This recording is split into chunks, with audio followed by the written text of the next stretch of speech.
Hi folks, I'm your guest lecturer for this session. We are recording this as part of the virtual series for ENCE411 University of Maryland fall semester. Welcome. We'll be getting to the main topic, the main presentation of this session. And first, we'll do a brief introduction about what I do for a living, hoping that maybe you find something new, something that interests you, or maybe just consider an option for a career path as an environmental engineer.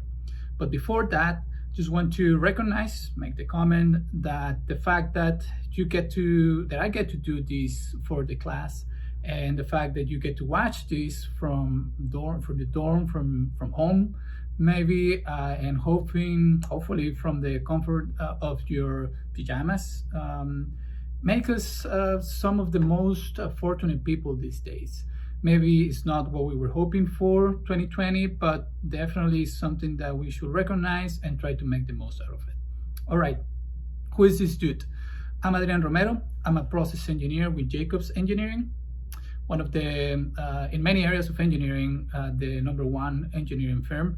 It's not us that we say it, the rankings recognize it, so that's my plug there.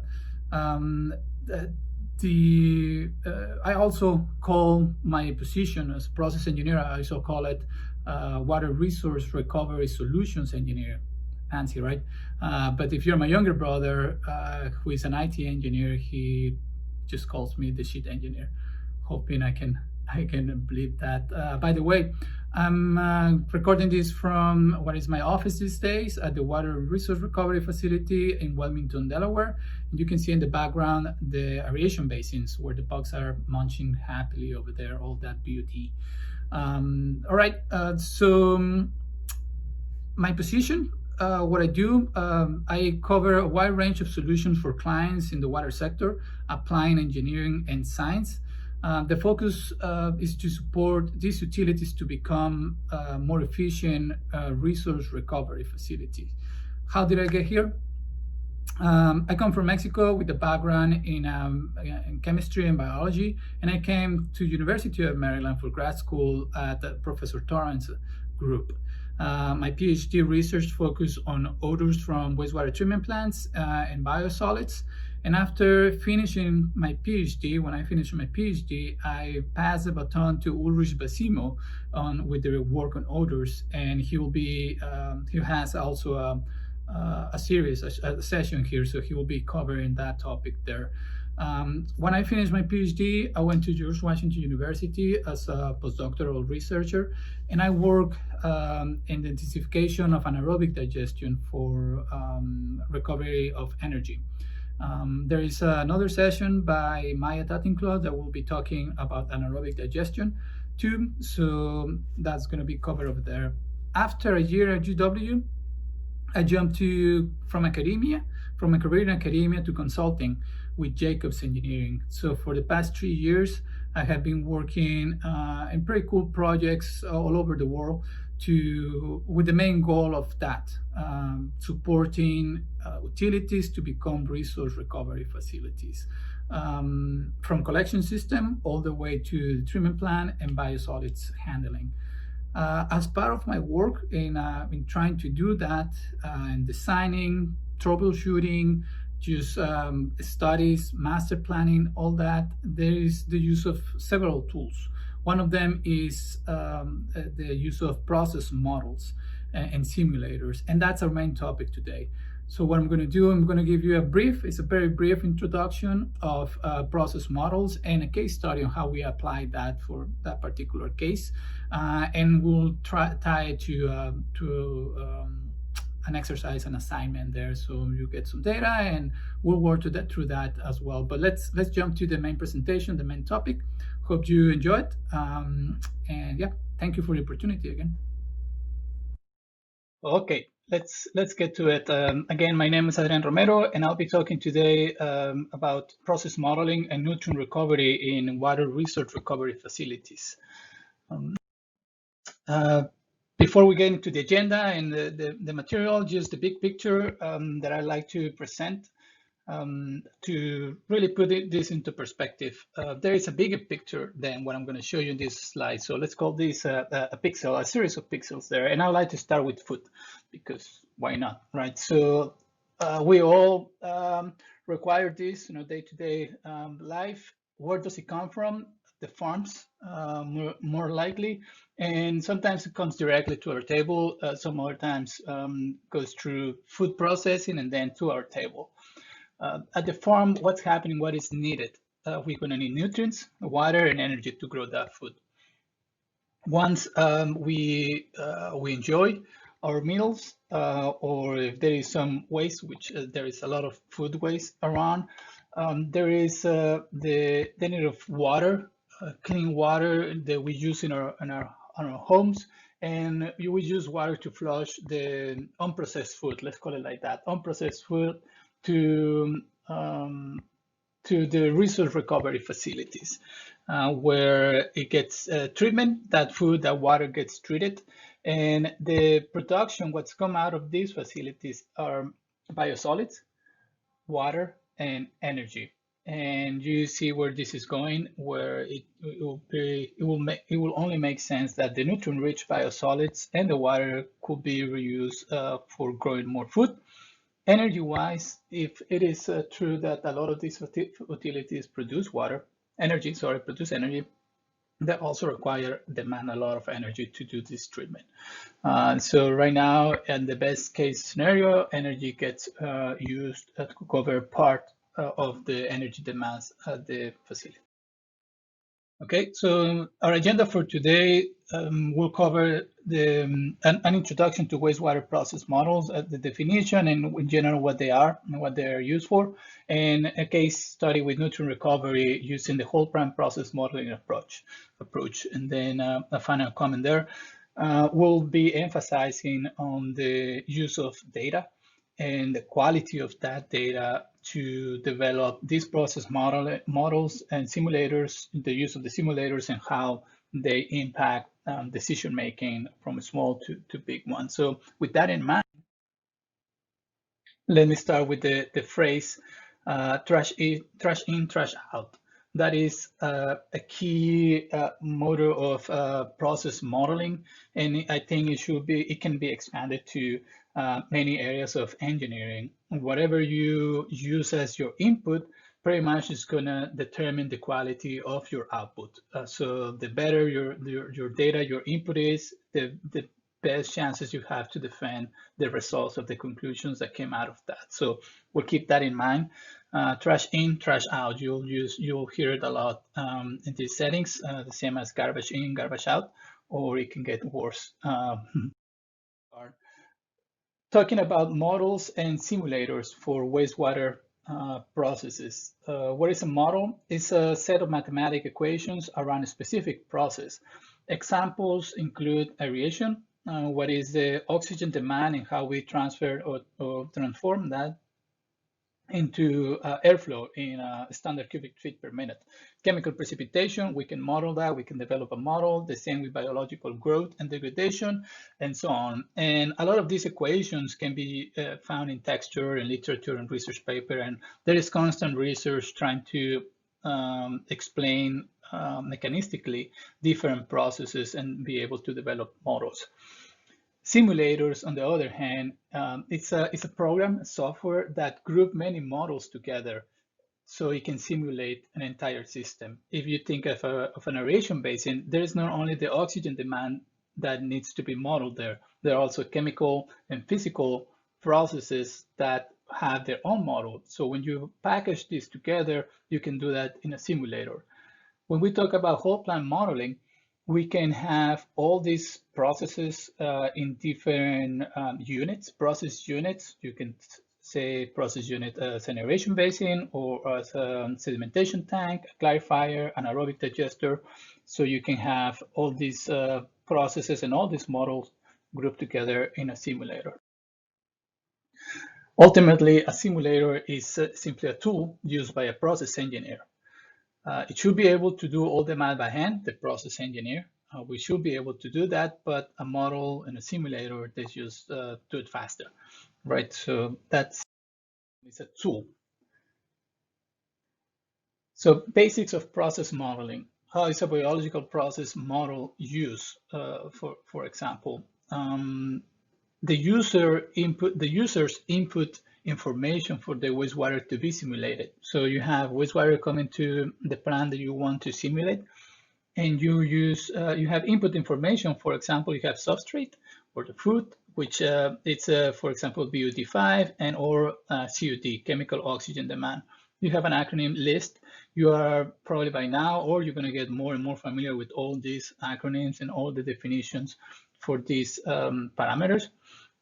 So you have them there, and you want to see how what you're doing in the class it ties into what an engineer does, an environmental engineer does in real life.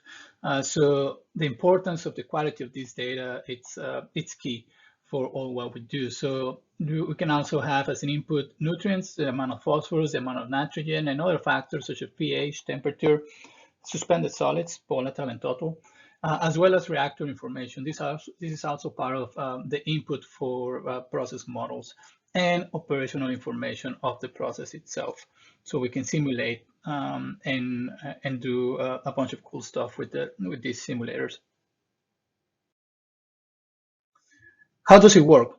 Once you have those inputs well defined in your model, in your simulator, the tool uses mathematical models to solve more often than not a steady state fit solution. That means that you input one parameter, you can use the average or a max value of interest, and it's going to run a steady state solution. But there are also models that allow you, simulators that allow you to run dynamic inputs to evaluate, therefore, the dynamic response of a system. In general, from the input information, the simulator solvers conducts iterations until the solution is found, and we call that when the model has converged. And we use a reasonable amount of error. It will be, there is not always that zero error between the different iterations, so or will take too long and doesn't make sense. So for a steady state, we look for a good parameter that we use, the error such as a 0.1%. So once you run different iterations and the previous one and the last iteration, the difference is less than 0.1%, then we'll call it good, and that's when the model has converged. For dynamic models, there are these time steps to determine the dynamic response, and for that we rely on multiple differential equations, which again the simulator has already in there, and they do it really fast if it is a good model. So all these processes, a simulator, all these models rely on equations that describe a specific process, and the simulator needs to understand, needs to know all these processes, all these kinetic equations to be able to solve for the response. So we use what is called the Goodyear matrix, and this is just a snip of all the processes that are described in this case, I'm using the example of Sumo, which is one of the simulators. And the kinetic model in this case has 59 processes with 61 components. So, and the interaction between these components and each process, it develops, is what ends up developing this Goodyear matrix, which can be really, really large. So a process engineer should be able to understand, to read this Goodyear matrix and know that an OHO growth on BFAs, what is that in the presence of oxygen or in the presence of nitrate? And I'm using these two examples on top here, and what it does to each of the components. So all this goes into a simulator, and this is just an example of that. And as you can see, again, BFAs, volatile fatty acid, that's a parameter that we can measure. The same with oxygen. All this is data that we can gather in the field. And so the importance of having good data impacts all what the simulator does. At the end, a model is only as good as the user and the data that you have, just emphasizing. So it's important to recognize what a model can and cannot do. Always people that are excited about using process models and simulators, and they often come with, hey, the model can do that. Well, it might be a stretch, or just definitely no, the model cannot do that. But there are some other things that can do. And here, this is what I'm presenting. For example, it can simulate, of course, what your treatment system is doing. Estimate ability to meet treatment goals, the requirements that you have in terms of growth and aeration, and of course it helps decision making. And something that is really important for us is it helps identifying key questions. So you have your model, your simulator, your system, you're running it, and questions start coming up, and in that way you really get to know a system, and which is a first step in order to improve it. Examples of what cannot do, turn lead into gold. There are a lot of models, process models, that don't do hydraulics. There are more and more that starting to implement this in what we call a replica of the system. It doesn't model everything. There are a lot of processes that we have not been able, as an industry, as a scientific field, we have not been able to accurately, mechanistically represent and explain. So if we cannot explain any equations, we cannot model it yet. And there are some other things that cannot do it. And something that is key: a model cannot supplement a good operator, treatment plant operator, or a process engineer. Remember that. I also like this other phrase about models, which it comes from one of Jacob's gurus in process models, and he says that, yeah, of course, all models are wrong because they do not accurately or exactly predict or represent reality. So therefore, by definition, they're all wrong. But some of them are useful, very useful, I would say. The basis of process modeling from the perspective of the packages and simulators that are out there and their share, just for you to get familiar with some of these names if you are not already. Clearly, BioWin, it's the market leader there, covering 80% of the total share in North America. They had been one of the first packages out there, and from there have been other splits. Pro2D2, that's Jacob's proprietary process model. We develop it and we use it a lot. It's our go-to. We know it. We update it. We keep it current, the latest research. And something that we have also worked very closely with is Sumo. As you saw, I show a quick example there, which the capabilities of each model are different. And it depends also how the user feels about it, working with them. And there are some discrepancies between these models. So it's about what are the requirements of your project, requirements of your client. Sometimes the clients already have a preconception of what model they want to use. So from Jacob's perspective, we can use any of these models, any of these simulators packages to do a study, to do an optimization of the plant, design, you name it. So that is, I wanted to show you this. So you pick up some names, you can Google them. Some of them have demo that you can download and play with. But most of them are proprietary commercial, so you won't require a license to access more of the capabilities. Okay. So that's a brief overview of process models in simulators and what they're used for, and how we use them in the industry. This is we're going to jump to a quick example case study work that we have presented in a couple of conferences. It's a summarized version of it. That we evaluated the impact of struvite recovery performance on plant capacity for achieving low phosphorus effluent. So we talk about, and we call those lost crystal. I'm gonna explain a little bit more why the lost crystal title. But there is this matching of biological nutrient removal with struvite recovery for use as a fertilizer. Let me get more into it. biological nutrient removal and struvite precipitation. This is an oversimplified concept diagram for BNR, biological nutrient removal, with the struvite precipitation. What happens, and I want to explain this first so we can understand the work behind it. What is happening is that you have, let me turn this. Hey, I don't have my tools here. Oh yeah, here, laser. Okay, so this is a diagram of a wastewater treatment plant or water resource recovery facility.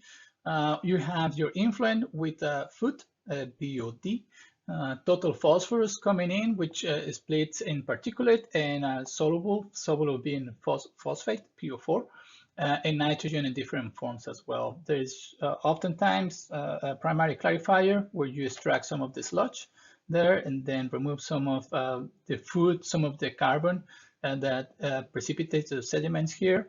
Then the rest goes to biological nutrient removal stage. In this stage, again, oversimplified, there's a lot of stuff happening there, but from the purpose of this topic, phosphorus gets stored within the cells of different microorganisms.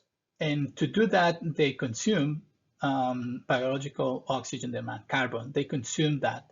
And then after that, the bugs that are growing there pass to a clarifier, sediment the bugs, and then they get returned to maintain certain population, and the extra goes it gets wasted, so it's waste activated sludge, and comes to another process over here. Once it passes the clarifier, then you have the effluent going out to discharge. So what's happening here is that under anaerobic conditions, the bugs that store the phosphorus in here, they release it. That's their kinetics, that's their nature. Once they hit anaerobic conditions, they release it. So when we talk about a struvite recovery through precipitation of a struvite, this release is desired. We want to release it here, and then in that way we are controlling the fate of that phosphorus, and then we can send it to a nutrient recovery unit. So that phosphate-rich stream gets together with an ammonia-rich stream coming from anaerobic digestion, which under these conditions, the particulate nitrogen or nitrate as well gets reduced to ammonia in the soluble form. So once you have the watering process, that ammonia-rich stream gets combined with phosphate stream, which that just happen in the wastewater, and go to a reactor when we need to add magnesium. This is the struvite formula. You have ammonia, magnesium, phosphate. So we need to add magnesium to this to lead to the precipitation of these struvite crystals. Struvite, it's you can see it has ammonia, has phosphorus, and has a metal there, magnesium, which are key for fertilizer, for growing food. So this element, these crystals, have high value in the market as a fertilizer. Before this came, I think, in the resource recovery industry, these processes of biological nutrient removal didn't have these steps, and the bugs were directly to the anaerobic digester, anaerobic conditions, relief of phosphorus, and then some magnesium that was already occurring in the water will lead to struvite precipitation, and that was a headache for utilities in terms of it will precipitate on the pipes, it will scale, it will be a maintenance-wise a headache. So two benefits here. One, we decrease two benefits of nutrient recovery. We minimize the needs of maintenance, and we're creating a value product with the struvite. So this is happening in a biological nutrient removal system with the struvite precipitation, and that's the focus of this work that we did here with using process models. By the way, this is the Sumo screen. This is how you see the different reactors. There's a screenshot of that. Okay, so what's the problem? Why do we need to study this? So what these are pictures of a struvite. Different systems produce different characteristics, but plants that already have these systems, and they implement this system because permits and regulations ask them that the effluent should have very, very low phosphorus levels, below 0.8 milligrams per liter, which is extremely low. And without the struvite recovery system, it would have been almost impossible to achieve. But still, they were having problems meeting these low nutrients.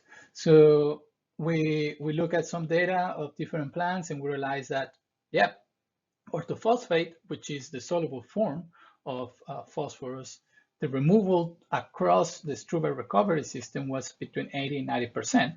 However, all the small crystals were not being captured in the struvite outlet, and they were being cycled back to the plant. So initial review of the data that we have shows that only between 50 and 80% of the crystals being formed were captured and extracted out of the system. The rest stay in the system and oftentimes going in the effluent, and that's why they were not able to meet these low levels.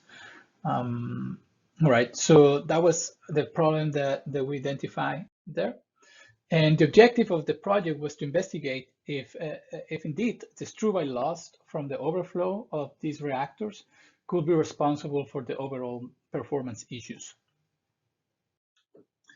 The findings, first, we did a literature review on the kinetics. Again, we have as input, we have the data, but we also have those kinetics from the models. And this was a precipitation model for a struvite with precipitation rates of very wide range reported in literature. So whatever we were using in the model, in our model and in the simulator, was somehow in this wide range. And that was for precipitation. It was important to also understand the dissolution of this. There was not a lot of information, but there was one source that the rate of formation and dissolution were in the same order of magnitude. So if we wanted to know if this was possible, that the struvite not being captured, redissolved in the process and leaving the system in the effluent, which is unwanted, we used the process model, the simulator, to do sensitivity analysis. And we did this sensitivity analysis considering 4 different variables. 1, the struvite crystal capture in the reactor. 2, the precipitation rate kinetics, because we saw that there was not a good agreement in literature, and the dissolution rate kinetics, because there was just not literature about it.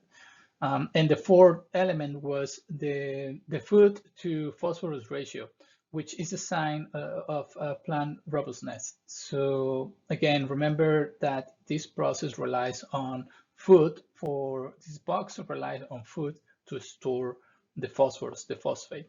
So we wanted to see that, to see how sensitive this plant was. The case study that we choose, how sensitive it is to these influent conditions as input.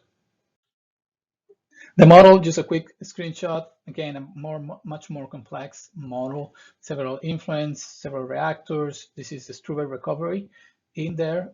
So this is what we use, the example, and just wanted to share that image there. And this is the results from the sensitivity analysis.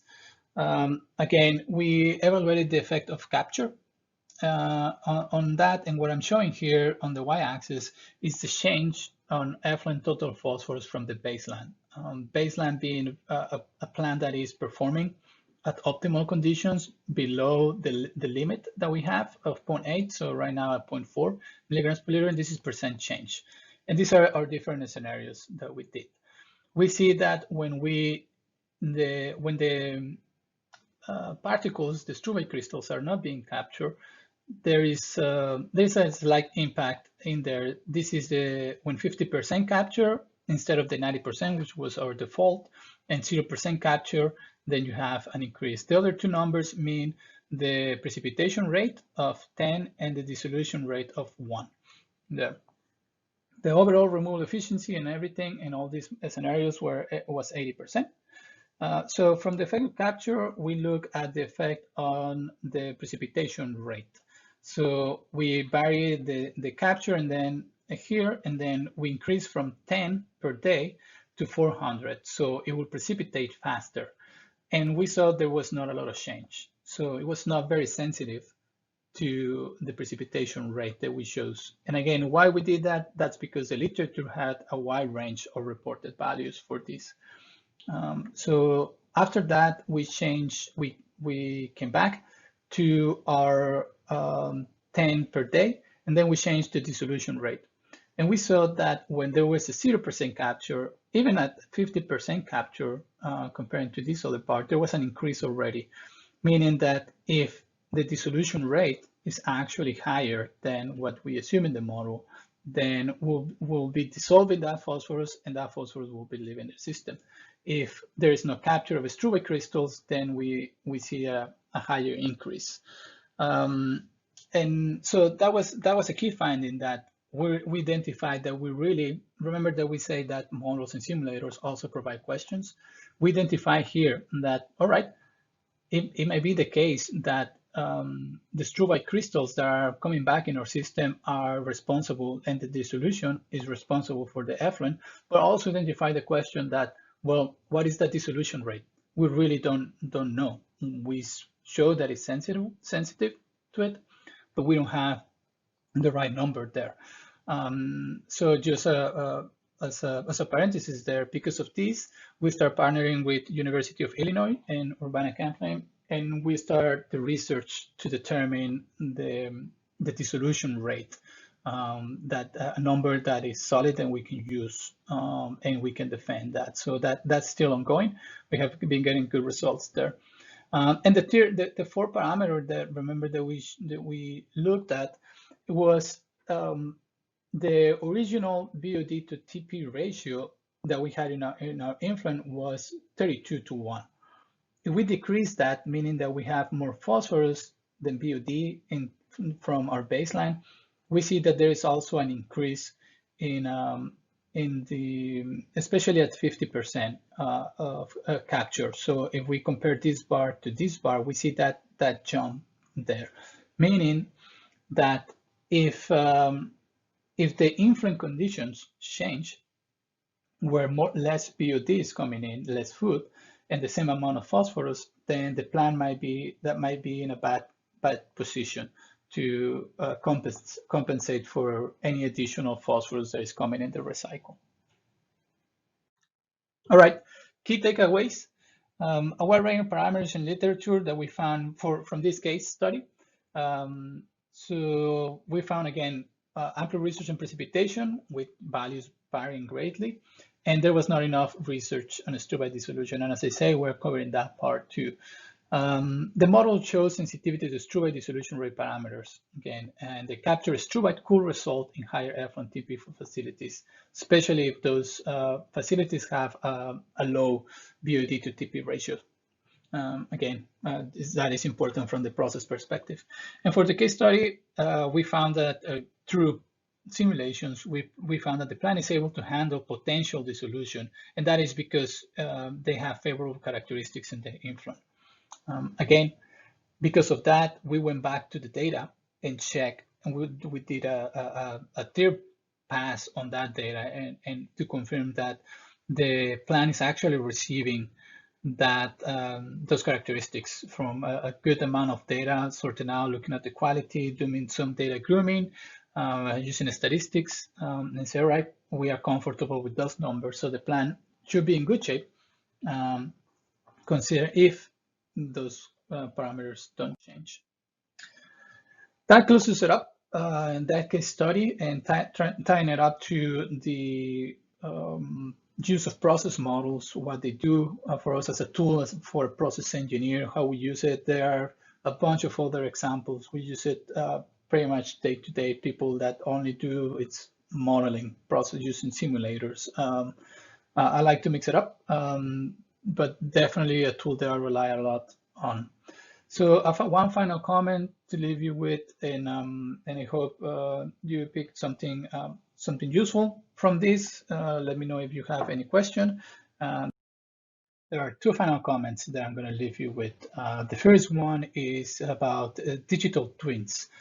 If we think of process models being used in simulators as the fundamental blocks for what we use as tools, that's what it then leads to develop replicas of systems all the way to digital twins. To talk more about these definitions and what they are used for, if you liked this topic and in general, I think it's worthwhile checking out this webinar that Jacobs just put together a couple of weeks ago with the gurus of within the company and two of our clients that are already doing some data-driven models where they collect real-time data, they develop different algorithms, a more advanced use of the data that is being collected. So there is 1 hour webinar there. You have the link at the bottom of this slide. So where that will take you to the recorded webinar. Definitely recommend it for more insights of how model simulators, replicas, digital twins are being used these days. The last comment, I want to go back to one of the first comments that we made in this presentation, that is trash in, trash out. Remember, the data that you end up using, the data that you collect, the data that you analyze, and the data that you decide to use for whatever engineering analysis you're developing to then present results and base conclusions, decisions, small or big, that data is paramount, is key. If you don't have good data, whatever you end up saying that is based on that data, it could be easily challenged, or you just end up making the wrong decision because you just didn't have the right data to begin with. So keep that in mind. That finally closes it up. This presentation, this session, you have my information there on my email address and my LinkedIn if you want to connect to that platform. If you have any questions, any comments, any jokes that you'd like to share, please send them over. We'll take a look at them. Hopefully we laugh with those if those are jokes. All right. Thanks a lot. Thank you, Professor Torrance, for the opportunity to share some of this with you all, and stay safe. Thank you.